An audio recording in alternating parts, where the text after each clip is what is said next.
In this episode, we talk about what the Punjab Police have found out about Indians taking dunki routes to the US. We also talk about PM Modi's recent claim regarding a colonial era law. But first, we talk about the Indian economy.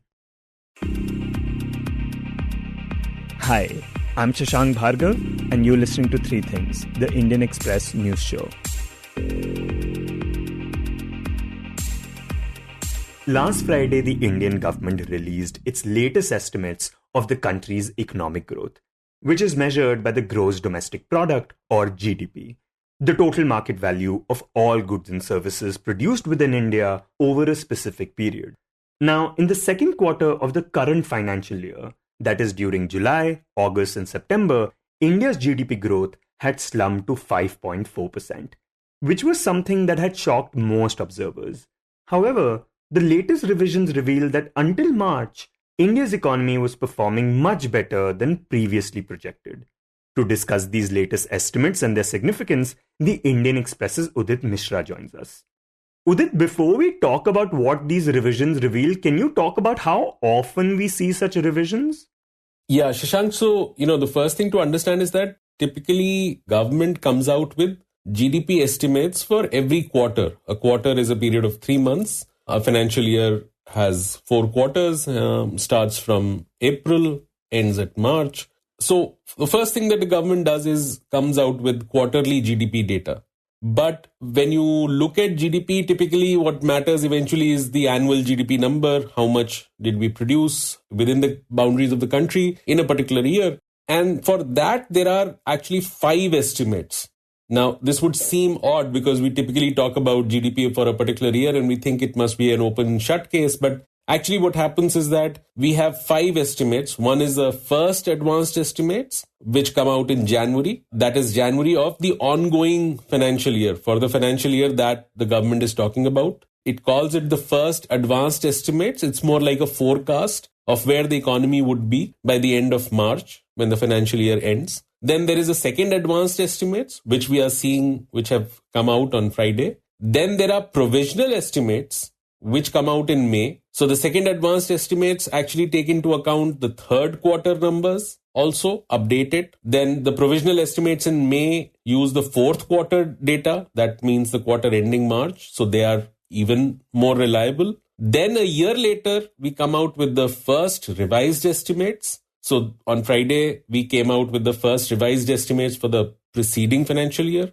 Then 2 years later, we come out with the final estimates. So while a lot of people tend to forget about what was the GDP estimates, in the background, the government keeps revising these estimates, these numbers, because it keeps getting better quality data and more data. And that makes each and every estimate a more robust, a more reliable estimate. So what we have got on Friday was the second advanced estimate for the current financial year. It included the third quarter GDP estimate, which is the quarter from October, November and December. And it also had estimates for the preceding 2 years. The first revised estimates for the preceding financial year, which is FY24. And then the final estimates for FY23, that is 2022-23 year. So that's the gamut of revisions and estimates that the government shares. And so talk about what these estimates now reveal. Talk about what they reveal about the previous estimates that were made. So the first thing to note is that in the second quarter GDP data, the Indian economy had grown by only 5.4%. And that came as a shock. 5.4% growth basically meant that in the second quarter, Indian economy grew by 5.4% over the same quarter last year. And that came as a shock because Indian economy was doing very well until that time. And nobody really expected the economy to grow at such a slower pace. And so the first query in everybody's mind was, what happened in the third quarter?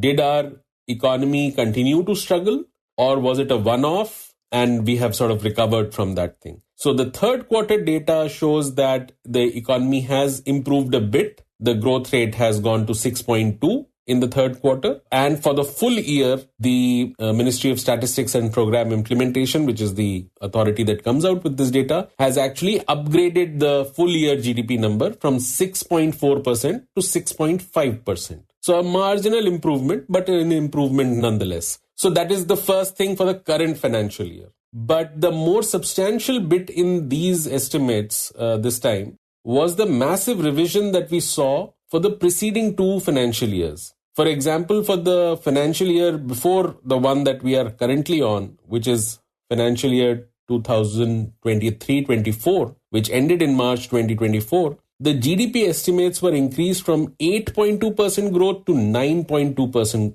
growth. So 1 percentage point growth was increased as a matter of revision. And this is a very substantial increase. Similarly, for the year before that, FY23, that is financial year 23, the number went up from 7% to 7.6%. Now, considering that, again, it's 2 years since, these are substantial revisions. And Udit, do we usually see such big changes take place when the revised estimates come out? Is that unusual? So in the piece that I've written for Indian Express, I have done an analysis of the different estimates that the government came out with for the last 6 financial years. So it gives a certain perspective. But broadly speaking, what I found was that the maximum variation we saw was in a year like the COVID year, that is FY21, 2020 and 2021, that particular year, because that is the year when data gathering took a massive hit, data quality took a massive hit. India went into a technical recession because of the COVID-induced lockdown. And that year we see that, the numbers went all over the place. They went through a sharp improvement as the data got collected. But the revision for the last financial year is even more than that particular year. So to the extent that revisions do sometimes happen, the revisions typically happen in a very narrow band. What we've seen in this time is a very substantial increase in the GDP numbers. And so when we're talking about the growth rate being revised by around 1.9% only in a year's time, do we know why this has happened? Because for a while, we've been talking about the growth rate being considerably low, personal spending being really low, and corporates not investing. So do we know why this uptick?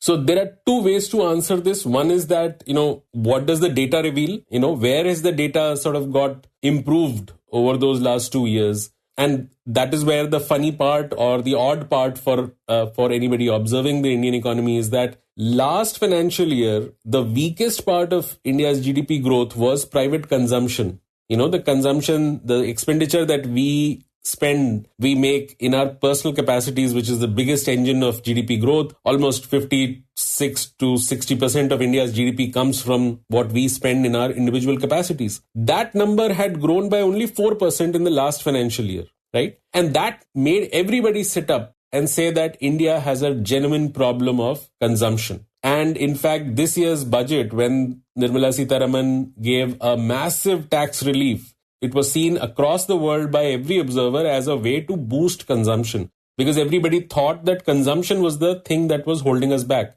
Yeah, and we've also talked about how this was also an admission by the government that, it is a consumption problem and that's why we are giving you a tax break.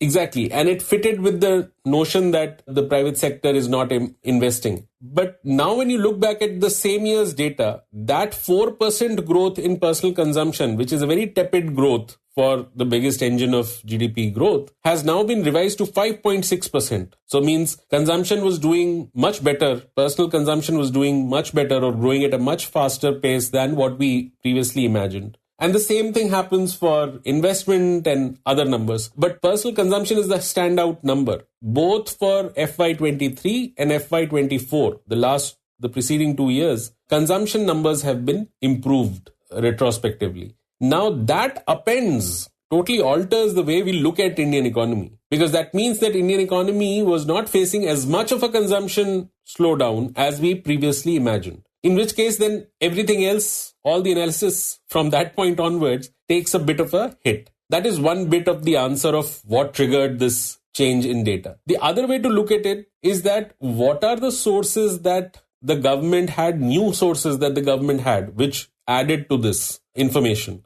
Like what was the information that the government had a year or 2 years ago but did not have it at that time and has it now. And that data is typically the unlisted companies, the unlisted firms, the unorganized sector. That is the kind of data that comes later, or we are able to get a better handle on that. So one would, at least prima facie, say that perhaps the disorganized or the unlisted companies or the disorganized sector or the unorganized sector of Indian economy was perhaps doing better than what we previously imagined. That is the other way to answer what triggered this improvement, because that is the kind of data that comes with a lag.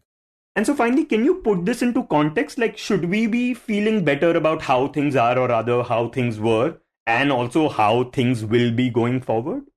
So I would take our listeners back to my own classroom in Delhi School of Economics, where my macro teacher, Professor Partho Sen, used to say that the difference between a macroeconomist and a weatherman is that at least a weatherman knows what happened yesterday. And he used to joke about the fact that macroeconomists have so much difficulty even looking back and figuring out what happened. So part of this is said in jest, but there's a genuine problem in understanding what exactly happened. And we see this play out in very serious debates, but it starts off with something as straightforward as data. We've seen in the past several years GDP data being contested. And this is one of the reasons that if you can revise your data so substantially, then the whole understanding and credibility of GDP data tends to take a hit. People do not know whether the 6.5% that they are looking at right now will remain 6.5 or will become 8.5. Because if it can become 8.5 or go down to 4.5, then it begs the question of, is this data even useful for any analysis? Or should we always wait for 2 years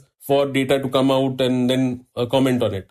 So yeah, there are 2-3 main takeaways that at one level, we can be very happy that our economy perhaps was doing much better than what we previously imagined until March last year. But by the same token, our economy has now decelerated even sharply. I mean, before this data came out, our economy was growing at 8.2% last financial year and was growing at 6.4% this financial year. Now we get to know that last year was 9.2% and this year is 6.5. So the fall or the deceleration in growth is even more. So that's another way to look at it. But, at the heart of it is the fact that if you cannot depend on the data for analysis, if you cannot think that this will be restricted in a short band, short range, then it totally undermines the usefulness of any macroeconomic data. An understanding of our economy, for example, what policy decisions will you take? Because GDP data is the bedrock of our understanding about the economy, our understanding of what's happening to corporates, their profits. You can then go around wondering why the stock markets are falling because you do not know. Why are they falling? Because you do not know. Why the corporate profits are not improving because you do not know what is the real GDP growth rate. So it's so central to any economy's understanding that getting this data with so much variation is never good for the credibility or for genuine usefulness of policy making.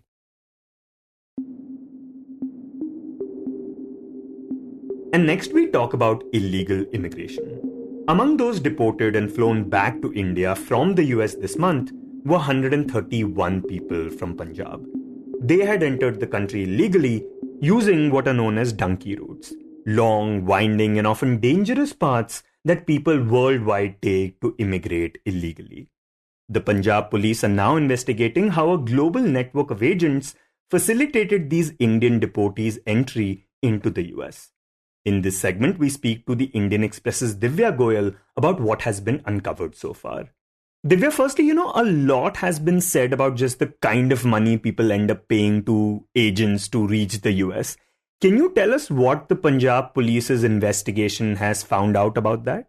Yeah, so see, a total of, 131 deportees have been sent back as of now from Punjab, who belong to Punjab, right? So preliminary data was gathered as soon as they had landed at Amritsar airport by the authorities in Punjab.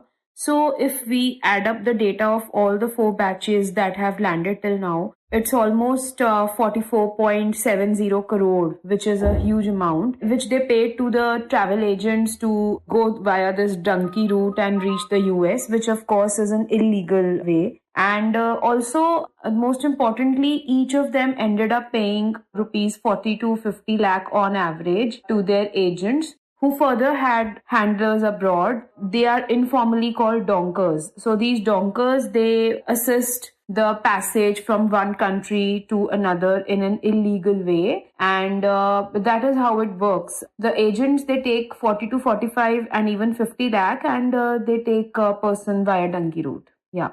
Yeah, and this is a huge sum of money for almost, anyone in India, really. Do we know how this money is paid and even collected by these agents? Yeah, so according to the FIRs, till now, 19 deportees in Punjab have got FIRs registered against their agents. So according to the FIR statements, they would take money in installments. For example, if you are paying 50 lakh, then they will take 10 to 15 lakh before the person left from home. Then another 15 lakh when he or she reaches at some transit country, for example, Dubai. And they will mostly take in cash, and also their middlemen would collect the money from the families of the deportees back home. So it's the families which used to pay to the middlemen of the agents in Punjab. And also, how are they arranging this money? Because these are big sums. In an earlier podcast, you had mentioned how a lot of people had sold their land, for example. Is that the case? Yes, this time also, most of the deportees have said that they sold their land, agricultural land, ancestral land, and they even sold their buffaloes, they mortgaged their houses, they took loans from the banks or their relatives. So in nutshell, we can say that they just wanted to reach the US by hook or crook. They did everything to arrange that money. And now they have not only been deported, but they have also lost their assets, their hard-earned assets, which the family had made after much hard work of years. And Divya, are these people given the full picture? Are they told what all this will involve and what lies at the end of that donkey route? Actually, this is very difficult to say because, of course, when a person gets the FIR registered, he or she is claiming that the agent had promised that I will be sent via legal route, via flight, and I will be given a valid US visa. But the agent duped me and he sent me via Dubai, via Kenya, via Nigeria, and then I was deported. This is what they are claiming in FIRs now. But this is quite hard to believe. So somewhere everyone knows that these deportees knew that they are going via illegal route and they took that risk, and they knew that they had to jump the wall to cross the US-Mexico border. But now when they have been deported, they are entirely blaming their agents that they were never told about the illegal route. And Divya, are there any particular donkey routes that are popular, that are frequently taken by people? Yeah, so literally the 19 FIRs, they have opened a kind of Pandora box for the Punjab Police, because in these 19 FIRs alone, there is a mention of at least 32 countries through which these deportees, they crossed, traversed, and then they reached the border. Of course, not all of them took these 32 countries, but each one of them went through several countries. So when you sum up those countries, they are in total 32, from China, Guinea, Kenya, Egypt, then Czech Republic, Belarus, Bahamas, Nigeria, to Italy, Guyana, Netherlands, Suriname, Thailand, Dubai, Spain. So this is like absolutely startling even for the cops, that they just wanted to reach the US by hook or crook, and they crossed at least 32 countries to do that illegally. For example, if I talk about some very interesting cases, there is this Gurvinder Singh from Ludhiana. He spent even 3 days in a jail of Russia after he crossed the Belarus border illegally, and he was sent to a jail in Russia, and he further went to Dubai, and that is how he reached Mexico. Yeah, and this Gurvinder Singh that you mentioned, he had been a 44-year-old dairy farmer. Are there any specific kind of people who end up doing this? Yeah, so when we scan through the 19 FIRs, people from several professions, right from a student who had just passed 12th, from, to a dairy farmer, to a truck driver, to a restaurant employee. Then we had this one snatching accused also, who was wanted by Punjab Police. So several of, we can say, motley group of people who hopped from one country to the other just to fulfill their American dream. And is that their motivation, the American dream, the hope for a better life? Yeah, you can say, while some are genuine cases that they really were very poor and they wanted to make a living for their family, but also the people of Punjab, they are having this craze to go abroad. Doesn't matter what their aim is or what they really want to achieve, but yeah, they just have this dream to land abroad, be it Canada, US, or UK, or whatever. And for that, they just go to any extent. And the FIRs that you analyzed also give us details about some of the other people like Gurvinder who took these really treacherous journeys. Can you give us some other examples as well? Yeah, for instance, this Jaswinder Singh from Moga, 21-year-old. He was also first sent to Prague in Czech Republic and then Spain. Ramandeep Singh from Nawashehar, who first traveled to Bahamas after paying 40 lakh to his agents. Then Patiala's Aman, who paid 14,000 US dollars to a Pakistan-based agent doctor who took him to the border via taxi. And then we have Mohali's Taranveer Singh, who said in the FIR that he paid 45 lakh to his agents and he was promised that he would be taken by cruise ships and flights. But instead he was taken on a rickety boats and had to walk on foot for miles. So there are several such stories. Daler Singh from Amritsar, who paid 60 lakh to his agents. He was first sent to Nigeria, but then again sent back. Then he was again sent via Dubai. So these are just unbelievable stories where you can see that to what extent these people went in order to reach the US.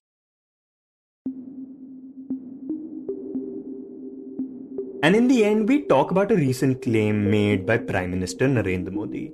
On Saturday, PM Modi, while speaking at a conclave, talked about a colonial law that he said allowed the arrest of people dancing in public places, adding that it had continued to exist even 75 years after independence.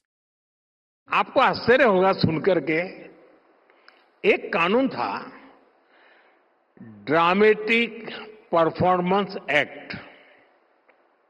ये कानून अंग्रेजों ने 150 साल पहले बनाया था।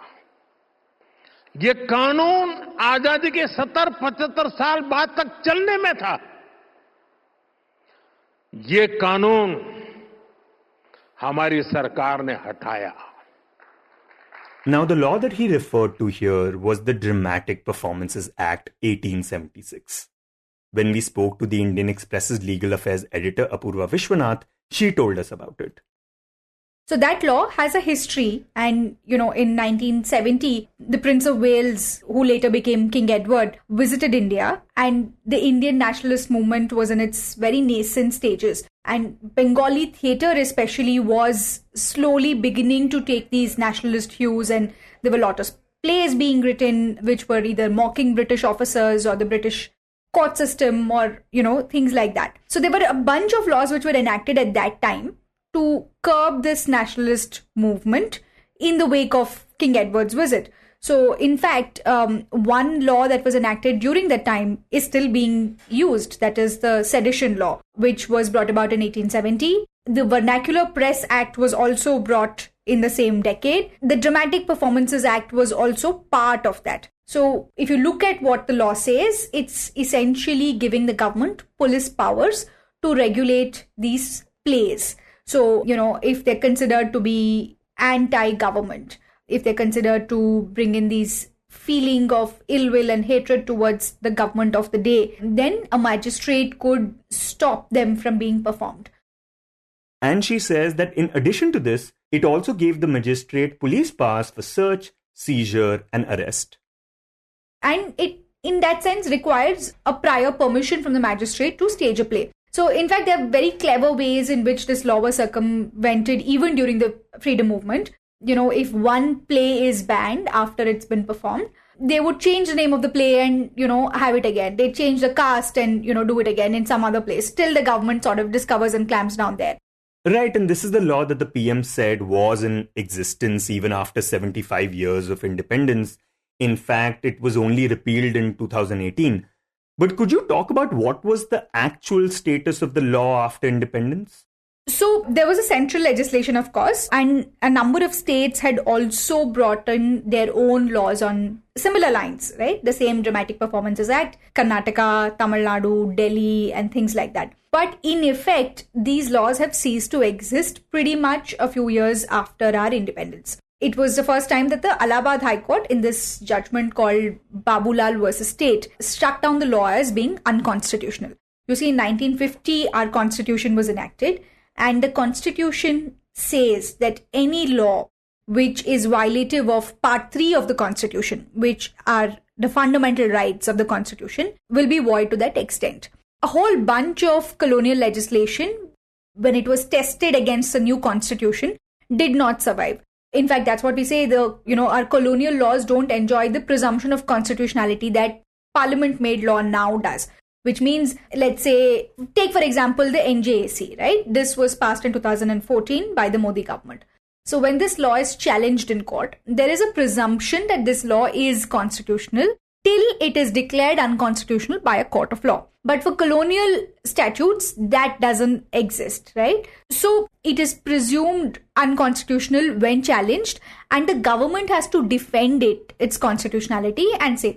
So there are some laws for which the government has defended the constitutionality. Say, for example, the sedition law, right? Successive governments have wanted to retain the law, including the Modi government now. We still have it in our books in the Bharatiya Nyaya Sanhitas. Despite the decolonization attempt, we've retained that colonial law. Or you look at the marital rape exception, which the Modi government is again defending in court, saying that it's constitutional. So there are many colonial laws which have survived and still continue to be in our books. But some laws did not survive the test. Dramatic Performances Act was one of those. So as early as 1956, it ceased to exist. Although there is some evidence that maybe it was used in a state or two, like maybe in Tamil Nadu, because I found one judgment from 2013 by then Madras High Court Judge Justice Chandru, where he struck down the Tamil Nadu Dramatic Performances Act. So clearly there was some sparse application of this law at that time. But by and large, this law ceased to exist post-independence. Right, and you mentioned in your piece that at least since 1856, it was not really a valid law. But the Prime Minister basically mentioned it because he was highlighting this government's efforts to repeal such archaic laws. Could you cite some examples of the extent to which this government has done that?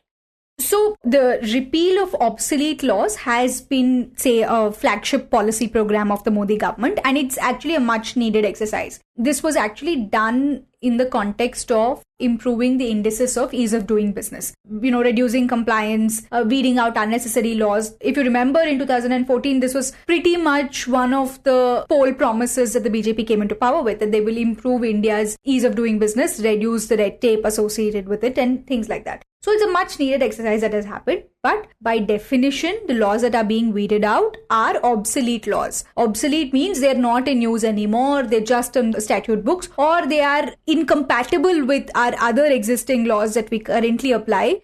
So it's not as if, any law that is being widely used was taken up and repealed. These were laws which are not in use anymore. Say, for example, the Carriages Act or something like that, right? Like, it is used to regulate carriages on roads. Where are carriages now? I mean, at least in the last 50 to 70 years, you've not seen them on the streets. So that's why that would be repealed.